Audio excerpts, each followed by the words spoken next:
Good morning. My pleasure to once more return to you on the platform Power to Get Wealth and Broad Street Radio. It's been a while. We haven't met, but I believe the Lord has been keeping you and protecting you. Under the segment Gospel Hour, Power to Get Wealth, we have been discussing the 7 mountain mandate. We have effectively taken care of the bird's eye view and overview of the topic. We have treated the family. We will be handling the 7 mountains mandate, education. We will be treating each of the mountains one after the other. But because of the peculiarity of this subject, we will have to each time do a fresh introduction of the whole thing, so that those of you that are joining for the first time, or those of you that must have forgotten what we discussed the last time, will be following. It's important you do. 7 mountains mandate. I explained to you in the beginning what mountains are. I explained the terminologies. I explained everything so that you can follow what these mountains are. But that won't stop us from explaining again to you. We saw mountains as tasks. We saw them as things to be exploited. We took away the traditional meaning of mountain, and we discussed mountain as something to inherit. We recognized 7 of them, and each of them will be treated eventually. For those of you that didn't begin with us, the families we recognized are family as a mountain, media as a mountain, education as a mountain, politics or governance as a mountain, entertainment stroke celebration or arts as a mountain, economy as a mountain, and then religion as a mountain. I explained to you then that this actually is the Great Commission. The Great Commission that we know, this is actually the culmination of it. Let me read the mandate that we call the Great Commission in the Bible. Matthew 28:18-20. And Jesus came and spake unto them, saying, All power is given unto me in heaven and on earth. Go ye therefore and teach all nations, baptizing them in the name of God the Father, and of the Son, and of the Holy Ghost, teaching them to observe all things whatsoever I have commanded you. And lo, I am with you always, even unto the end of the earth. That's what we know in our churches as Great Commission. That is also the Great Commission. There's no dispute about it. But again, we need to know that the end product of the Great Commission is found in the book of Revelation. And it says, the kingdom of this world has become the kingdom of our God and his Christ. That is the last and the success of the Great Commission. Not until the kingdoms of this world has become the kingdom of our God and his Christ, the work of Great Commission is not accomplished. Now, what has happened over the years is that the churches took an aspect of the mandate. Important aspect, we are not arguing about it. Soul winning, as important as it is a core matter of the Great Commission. Took it and ran, running without the appendants and appendages of the Great Commission that will make a success out of it. I observed that over the years there have been introduction. I have had, and I have also joined to practice what we call social missions. What is social missions? A church goes to a location, tries to win soul, and establish their own denomination there. In the course of doing that, they discover that the people don't have education, don't have school. They open a school. That's social aspect of the Great Commission or missions. They discover that they don't have drinkable and potable water. They sink borehole and pipe water for them. That's good. There's nothing bad about it. It's also part of the Great Commission. But the koko in my Nigerian language, the summary of the Great Commission, is not just that. The summary will include the recognition of these mountains as part of what to conquer. Who will ever believe that the Facebook that we all browse into daily is a mission field? Yes, it's a mission field. Some of us are in the Facebook for the purpose of reaching souls. Therefore, this concept of the Great Commission, we are getting a paradigm shift from what we used to know as a Great Commission. When we add the mountains, add the social media, add the direct soul winning into the concept of the Great Commission, then we have taken everything that is required. And that's what this teaching is all about. Therefore, that's where we are going to. I haven't had that. Last time we heard of the family. And I started with the family because I think it's foundational. Every one of us come from a family. I am a family man. You may be. But I was born into a family as well. Satan seemed to understand it better when he decided to fight God for throwing him down from the third heaven, throwing him down to earth. He knew where to fight God and it will pain God, assuming he wins. What did he do? He went to our first parents and was able to deceive them and was able to mortgage our future, get it on mortgage from Adam by singular disobedience. Did God say you should not taste of any of these fruits? That question needed not to be answered. And that was the beginning of the trouble. At the end of the day, he was able to take away by mortgaging our future. He attacked the family. Ever since then, the family became disjointed. We had the first murder. Cain killed his brother. Things began to turn the other way. We had everything. The first polygamist came up, and the family is under serious attack. We thought we have seen it all, but we haven't, because the family is still under attack. Today we hear openly gay bishops. If they had stopped at their secular life, if he didn't enter the church, I would have bothered less. But a situation where a man of God who knows the scripture, who reads the Bible, sits on the front seat with a fellow man and introduces him as his wife, that's sacrilegious. And somebody says, is this right? That is the biggest problem we have. The family is under attack.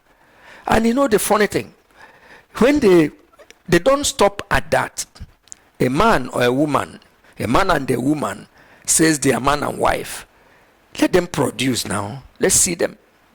They won't. They'll go to orphanage and adopt. And in all cases that I have known, they end up abusing those children. What a shame. I wrote once on my social media handle that I have no problem about anybody who wants to marry a fellow man, but let them marry the product of their type. And I mean it.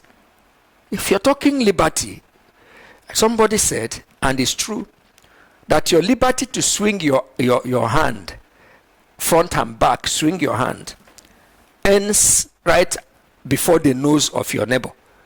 The day you swing your hand and hit his nose, that day you will know that you don't have absolute liberty. The family is under attack. Divorce rate is on the high. Children without home. You can listen. I just read Sun newspaper this morning, and the young lady that is accused of killing the TV mogul, the young lady is on the news. She said she's from a broken home. The father and mother are not staying together.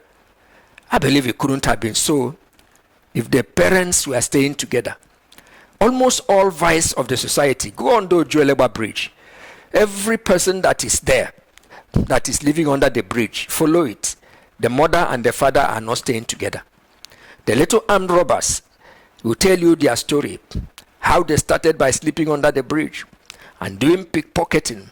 After pickpocketing, they learned how to handle guns, and before you know it, they become big-time armed robbers. The origin is a breakdown of the family system. I speak to you, Mr. Family Man. There is no price too big to pay to be a family and to keep a family. Therefore, keep your family. Pay the price for the sake of the generations to come. We trade the family already, but for this sake, I decided to handle it again, or rather touch it in the course of our discussion. Now, I would like us to handle the issue of education. Education. Now, education, I have tried to put up something that we can take as a definition as we make progress on it. Education is very important. As I discuss these topics, these mountains, it's as if one is the most important. But when you get into another, you discover that it's as equally important. As I handled education, I felt, that's the most important mountain. Family is very important, but education is also important. Now, education for these purposes, the knowledge or skill obtained by learning, a learning process. The knowledge or skill obtained by a learning process. That's what education is. Now, there is a learning process. There is a knowledge to be obtained, and that's education. Now, why is education important? There is socialization, which is education on its own, but an informal type of education. Every one of us learned the first thing we know from our families. Our mothers and our fathers were our first educators. Before they sent us to the four walls, to the classroom to go and learn, the truth is that they were our first educators. They taught us things we used to know, things we know, things we still know. So the mothers and the fathers are the first educators, but they belong to the informal education class. We will not dwell so much on that informal side, but I would like just to make a point. It is important because it is foundational. If you have not been taking care of your children's education, socialization, what is value system? What does the family abhor? What does the family like? What does the family stand for? These are education that the classroom cannot give you. Who should give us that education? Parents. I think that is part of why the broken homes are producing the criminals on the street, because they lack that informal education that is necessary. It is from informal education we learn. I came from a home, I don't think they are strict. They are liberal enough, but they know what is right. Growing up, I was, if not for the parents that I had, I would have been a delinquent child, because I was asking for a right that didn't quite belong to me at the time and age that I didn't have to. Let me tell you a few things my family told me. My family said to me, on no account should you leave your house by 7 o'clock in the evening. Nowhere you should be going when it is 7. You should be in the house. It looked grievous to me. They sounded wicked to me. Why would they not let me have liberty? They insisted that I cannot leave the house anytime from 7 o'clock. The next rule is, when it is 7 o'clock, wherever you are, you should be heading home.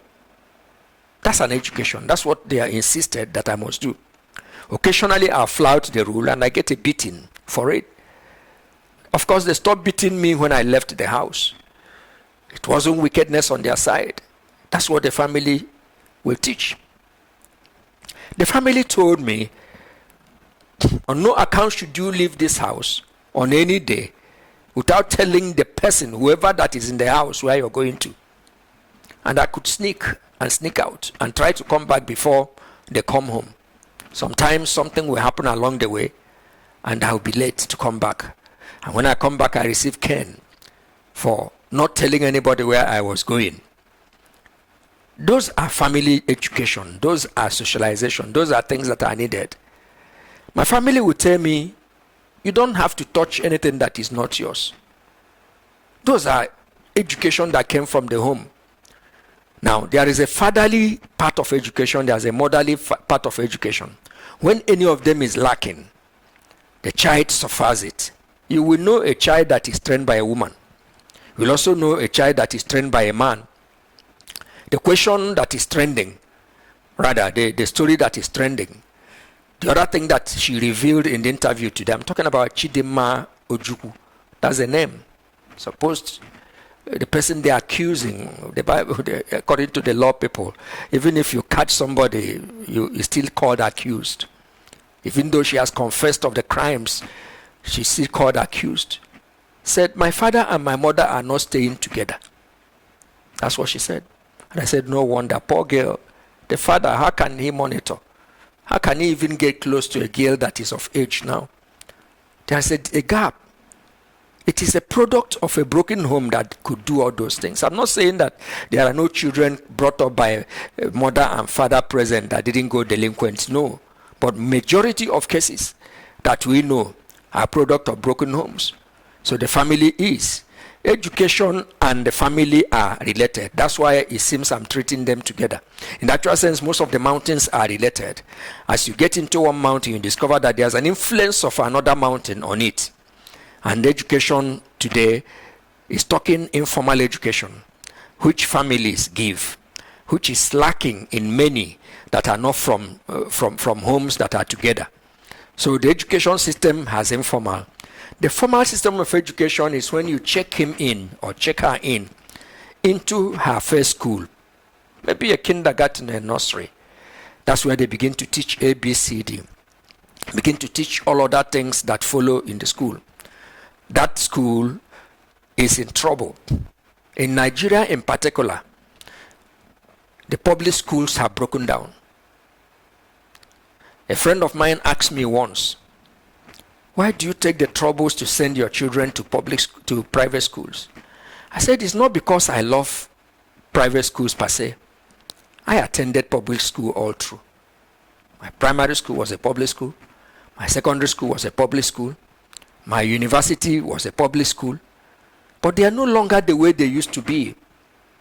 Why do I pay so much money to send my children to private school? It's not because I have all the money. I don't have money, by the way. But it is because that's one place I can be sure that they are getting education, that somebody will not pour acid on them. There is cultism in the schools. I hear that it's in secondary school as well. The secondary school have cultists. That's a very sad thing to hear. I wouldn't like to get home to see my daughter disfigured. Reason because somebody poured acid on her. Why would you pour acid on a young girl? Or virtuous. Approached her and she says no. And he said, no, I would disfigure you so that nobody will ever admire you. Wickedness. That's what cultism is bringing. What about the lecturer who insists that the girl must sleep with him rather, before she passes? Of course, I was a lecturer and I saw part of it. Yes, even though the time I lectured, I didn't have much influence. But I know what goes on in our tertiary institutions. Would you want your child to pass through those troubles? Of course, no. So some of us that are paying through the nose to keep them in private schools is only trying to give them the first push in life. So that when you come out, you have received something in your brain. I am an employer of labor by the special grace of God. There are children that when they come around and say that they are first class graduates or second class graduates, you will not believe, because they won't show it as you take them through ordinary tests. Reason is, one lecturer slept with them and gave them pass mark. Another one slept with them and gave them pass mark. And by the time they finish that and come out and go to youth corps, their head is empty. I don't forget an incident. Many years ago when I was a lecturer in Jos, I was on the upstairs and I was overhearing students discussing on the downstairs. And what was the discussion? A young lady said, there is no exam so long it is set by a man that I will not pass. And I had it. So what I did was to come down and peep to see the face of the girl very well. And I saw the face. Took note of that face. She walked into my office one day because I was taking a GS course, and brought stories of how she had been operated upon. She was in the hospital. She never attended my class. She only came towards the exam time, and she started telling me stories. She had her papers, of course. She had her papers showing that she was in the hospital. But I know from that face that she was telling lies. She must have inquired of me and said, no, the only way to get this man is to tell lies. What am I saying? I'm saying that these students are also culprits. While we talk about the lecturers and what they are doing in the school, the students, some of them tempt them. To tell you what that girl eventually did, went through friends of mine who were fellow lecturers, tried everything through them. They came through all kinds of ways. But I stood my ground. It's not every man that will stand his ground. So men are also tempted. The system is in bad shape. That's why we are producing half-baked students. That mountain needed to be conquered. I appreciate what Christian schools are doing. I appreciate. But I don't think that's a solution. There is a solution needed. I explained to us in one of the messages that Christians are called the salt of the earth. A salt is of no use in a package, packed and kept in the shelf. A salt or a pack of salt need to be put into the soup to bring out the taste. It needs to be put into rottenness to treat the decay. So a Christian that is not found where the rottenness is not playing his role. Well, it's good to have Christian schools, but we must have Christians in public schools who are willing to make a change. So there is need for Christians in public schools, not just as teachers, because as teachers you can only influence your little class. I'm talking as headmasters. I'm talking as principals. I'm talking as VCs. Now, above all, Christians are needed as curriculum planners. I have wondered, I don't know, maybe you wonder with me, how on earth would somebody remove history from the curriculum of school? In Nigeria, they don't study history again. I hope you know. Yeah, that's what we came out to see. We need Christians to be curriculum planners who will bring our curriculum that will be effective and make people God-fearing. Actually, the essence of education is to fear God. We walk around that truth that there is God. If you see somebody who fears God, his behavior towards things is different. Behind his mind, as he inflates that contract, the conscience that is in him, which is the candle of God, reminds him that he's doing something wrong. A man is given contract to build hospital. He pockets it for himself alone. And people are dying of curable and healable diseases simply because you didn't provide it. A child of God will not do that. Therefore, we need curriculum planners. We need Christians in administration, in educational system. So what we are talking about encompasses just that. The truth is that Christian education, Christians in universities, thank God for the redeems of this world. Thank God for the Babcocks, which is a 7 days Adventist school. Thank God for winners universities. Thank God for every university that is owned by a Christian organization. I don't care what people are saying about it. Some they say it's not affordable even to the people who own it. That's a different kettle of fish for another day. The truth is that they are playing a role. Without them, we will not get admission for children in the university. Without them, what little tests they are adding to educational system will not be. And people are coming out of those universities clutching up to something. One thing I'm certain is that they will never let courtesan be in that place. If a lecturer demands sex from a student before he passes him, that lecturer is as good as gone. I am very certain of that. You can tell me anything about them, but you cannot convince me that these ones are thriving there. At least not the same situation now. Educational system is important because it is the educational system that will raise men who are supposed to be in helms of affairs. Captains of industries are produced by them.